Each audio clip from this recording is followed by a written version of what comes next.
I'm very ill. But that's not gonna stop me talking about cool roller coasters. So Drayton Manor are currently building a new family Intamin coaster at the top of the park where Apocalypse once sat. And given that this roller coaster actually looks really cool, and mainly to stop milking Hyperia, I thought it's about time that I made a video on it. And despite the fact that this roller coaster is actually going vertical now and progress is rushing ahead, there's still quite a lot unknown about this project. Like, how thrilling will it be? Will it be a more intense family thrill coaster like Hagrid's Magical Kick, that one, and Mandrill Mayhem at Chessington? Not an Intamin, but we move. Or could it be more on the family side like Slinky Dog Dash? Also not an Intamin. Anyway, in this video, I'll be breaking down all of the clues available thus far so I can hypothesize as best as possible. Sounded like such a nerd then. But that's exactly what I'm trying to bring to the table on this channel. Educated guesses, answers to a lot of the questions that are burning in our minds, and maybe a few jokes here and there. So if you are new to the channel, please do consider subscribing. It'd really mean a lot. Moving on, and first of all looking at the layout, because it is starting to take shape. As we can actually see a few elements going vertical now. Multiple airtime hills and banked turns.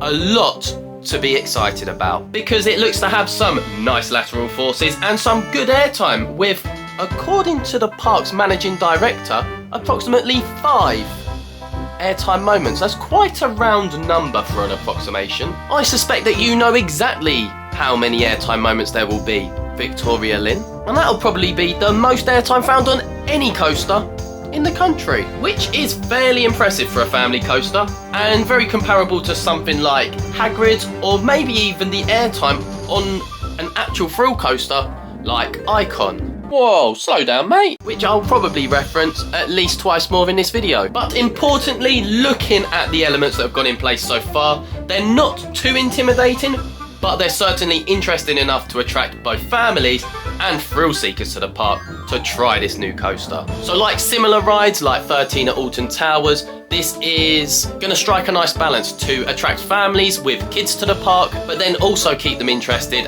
as they become teenagers. Didn't sound great. I'm not on the child protection register yet. What I'm trying to say is that it will strike a nice balance between thrill and family coaster. And importantly, the main aim of this coaster is to attract families with children to the park. Having now looked at what the layout could be like as a whole, there are a few interesting points to look at. So, elements that might be stand out, full stop. First of all, the fact that this roller coaster is going to have both a launch and a lift hill, making it unique to the UK. So not only attracting Drayton Manor fans back to the park, but also probably giving people from further afar a reason to travel in to Drayton Manor. And with this being a family thrill coaster and the main objective being to introduce younger guests or younger thrill seekers into the world of crazy roller coasters, this will give them a taster into what to expect for roller coasters with large lift hills or impactful launches. So when they grow up and they are ready to go on the likes of Stealth, the Pepsi Max Big One, and the Duplo Dino coaster, they're not so scared anymore. They've done it before, and that's all cool. However, it has now been confirmed that this roller coaster is not going to spin. So I don't know what fool convinced us all that that was a thing. Anyway, finishing this section on a more positive note, this roller coaster has been confirmed to have 35 elements, making this a very long roller coaster experience, and again, quite comparable to longer roller coasters like Icon at Blackpool Pleasure Beach. So you're getting a good duration, unlike Hyperia. Uh-oh. Please don't crucify me in the comments below. Oh, hello Drayton Manor. You'd like me to talk about the theming?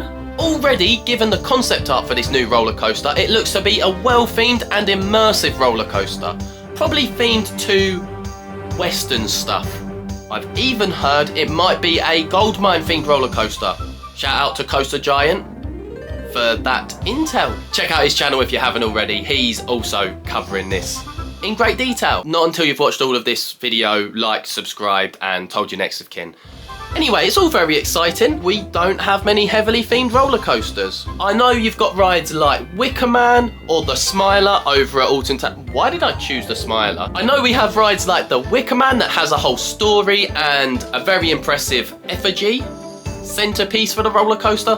However, the ride experience itself doesn't have theming throughout the whole layout. It's not got an all-encapsulating theme to the ride. Whereas, with this roller coaster, it looks to have rock work and tunnels and theming pieces that provide near-miss elements and visuals to look at throughout the whole ride experience, which is pretty cool. Plus, looking at Drayton Manor's recent expansion projects such as Adventure Cove, Vikings and even Thomasland, this gives me, or probably most people, great confidence that this is going to be one of the best themed rides in the UK. And lastly, what most people care about the most is how intense will this roller coaster be? What will it ride like? Is it gonna be a thrilling enough experience for the older audience as well as families? And given that this has been labelled specifically a family thrill coaster, I do expect this to pack at least a little bit of a punch. And here is why. First off, the label Family Thrill Coaster is also used on rides such as Mandrill Mayhem at Chessington, which does feature an inversion, and also, I believe, Wicker Man at Alton Towers is possibly a family thrill coaster. Failing that, 13 is a family thrill coaster. So those are the sort of rides that have a comparable intensity, at least according to this label. Secondly, the coaster, as we can see it going into place, it has a thick spine track, not a double spine, like rides such as Velocicoaster, Maverick or the Duplo Dino coaster. That joke never gets old. Alright, getting back on track. Finally, looking at the construction so far, it looks to be quite an exciting roller coaster. I'm interested to hear the top speed of the ride once that's revealed.